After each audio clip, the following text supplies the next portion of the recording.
5 tips to heal past trauma and become whole.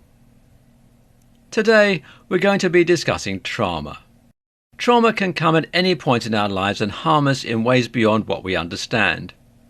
Sometimes we might not even realize the full extent of the trauma we faced and only feel the repercussions of it.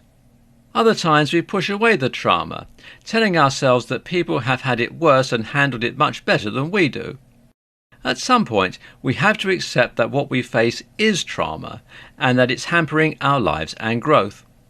But how do we heal from these traumas, especially ones we have denied for so long? In this presentation, we will be discussing 5 tips to heal your past trauma to better become whole. First, we must accept our trauma. We have to accept that what has happened has harmed us, and it doesn't matter if someone has faced worse. People have been in both better and worse places than you, and that's just a fact of life. Just because someone has faced worse doesn't make your pain any less valid. It doesn't make you weak. The process of learning to forgive yourself and heal makes you so much stronger than those people who try to ignore or quietly shoulder the burden. By acknowledging that something is wrong, you're making the first step towards healing. Second, you need to learn to accept support and help when it's offered.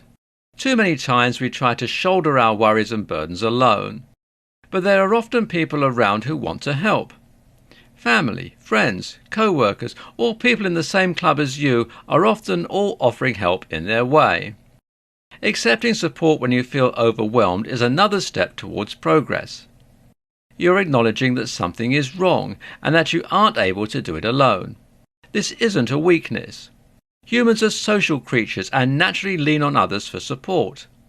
Don't let your fear or ego hold you back from healing. Even if someone is just offering you tea, a shoulder to cry on, or a sympathetic ear, don't turn it down. A third tip is to take breaks.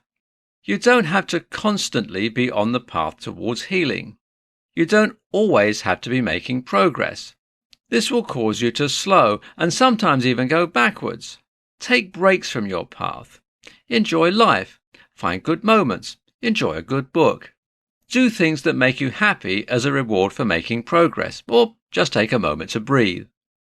Trauma isn't something easy to get over, and you aren't going to get it all done in a day.